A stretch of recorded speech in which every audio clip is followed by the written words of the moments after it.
இயேசுவில் எனது அன்பிற்குரியவர்களே, உங்களுக்கு என்னுடைய இதயம் கனிந்த வாழ்த்துக்கள். வணக்கம். அன்பானவர்களே, இன்றைக்கு ஞாயிற்றுக்கிழமை. மத்தேயு நற்செய்தி 5வது அதிகாரம் 13 16 முடிய. உலகிற்கு உப்பு நீங்கள், உலகிற்கு ஒளி நீங்கள். நம்மை கடவுள் எவ்வளவு எதிர்பார்ப்போடு அழைக்கிறார் பாருங்கள். மற்றவர்களுடைய வாழ்விற்கு சுவையூட்ட வேண்டியவர்கள், மற்றவர்களுடைய வாழ்விற்கு ஒளியூட்ட வேண்டியவர்கள்.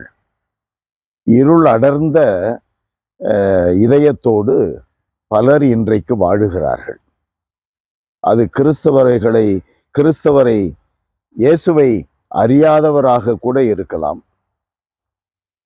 மனதிலே இருளோடு அடுத்து என்ன செய்வதென்று தெரியாது இருக்கிற பலர் இன்று நம் அருகிலே உண்டு.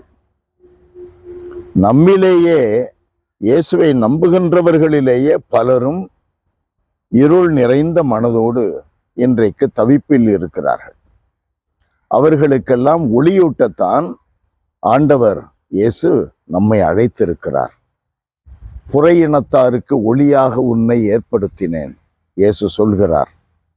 அன்பானவர்களே, அவர்களோடு நாம் பேசுவது, குடும்பங்களை சந்திப்பது, அவர்களுக்கு ஆறுதல் அளிப்பது, மற்றவர்களுடைய வாழ்க்கையில் இருக்கிற பிரச்சனைகளுக்கு நமக்கு வழியாக, வாழ்வாக, அடித்தளமாக, ஆதாரமாக இருக்கிற கிறிஸ்துவை நாம் நம்புவதனால் கிடைக்கின்ற ஞானத்தோடு நல்ல அறவுரைகளை கொடுப்பது, அறிவுரைகளை அளிப்பது நம்முடைய கடமை. உலகிற்கு ஒளி நீங்கள். அதுபோலதான் வாழ்க்கையிலே இருக்கிற நோய்கள், வாழ்க்கையில் இருக்கிற வறுமை, கடன் தொல்லை, மற்றவர்களோடு எழுப்புகின்ற பிரச்சனைகள், இவைகளினால் வாழ்க்கை சுவையிழந்து, வாழ்க்கை கசப்பாகி மிகுந்த வேதனையோடு இருக்கிறவர்கள் நம்மிலேயே உண்டு. கிறிஸ்துவை அறியாதவர்களிடமும் உண்டு. அவர்களுக்கெல்லாம் வாழ்வை சுவையூட்ட வேண்டியவர்கள் யார்? நாம் தான். நமக்கு அந்த கடமை உண்டு. நம்மை அனுப்புகிறார், ஒவ்வொருவரிடமும் நம்மை அனுப்புகிறார். அவர்களுக்கு வாழ்வை சுவையூட்டும்படி, வாழ்விற்கு சுவையூட்டி அவர்களை வாழ வைக்கும்படி நம்மை அனுப்புகிறார். அந்த கடமை நம்மேல் சுமத்தப்பட்டு உள்ளது. நற்செய்தியை அறிவிப்பது என்மேல் சுமத்தப்பட்ட கடமை, பவுலடியார் சொல்லுகிறார். துறவற வாழ்வில் இருப்பவர்களுக்குத்தான் அது என்று நாம் நினைத்து கொள்ளக்கூடாது. நம் ஒவ்வொருவருக்கும், அவர்களுக்கு 24 மணி நேரமும், எத்தனை மணி நேரம் உழைக்கிறாங்களோ அது தெரியாது, அது வேற.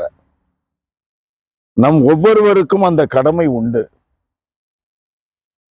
எல்லாம் வல்லவரே எங்கள் இறைவா, உம்முடைய திருமகனும் எங்கள் மீட்பெருமான இயேசுவை உள்ளத்தில் கொண்டிருப்பதனால் எங்கள் வாழ்வு சுவையாக இருக்கிறது, சுமையாக இல்லை. இயேசுவே சொல்லி இருக்கிறதின்படி அவரே உலகின் ஒளியாக இருக்கிறார், அவரை பின்பற்றுபவர்கள் இருளில் நடவார்கள் என்று சொல்லி இருக்கிறதின்படி அவரை நம்புகின்றவர்களுக்கு வாழ்க்கையில் இருள் அடைந்த பகுதி எதுவும் இல்லை.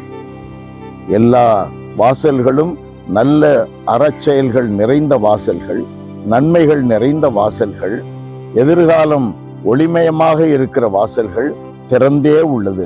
காரணம், உம் திருமகன் கிறிஸ்துவே எங்களுக்கு ஒளியாக இருக்கிறார். அவரே எங்களுக்கு வாழ்க்கையில் சுவையூட்டி எங்களுடன் தங்கி இருக்கிறார். இதை நாங்களும் மற்றவர்களோடு பகிர்ந்து கொள்ள எங்களுக்கு ஞானத்தை அருளுவீராக. இயேசுவின் நாமத்தில் ஜெபிக்கிறோம் பிதாவே. ஆமென், ஆமென்.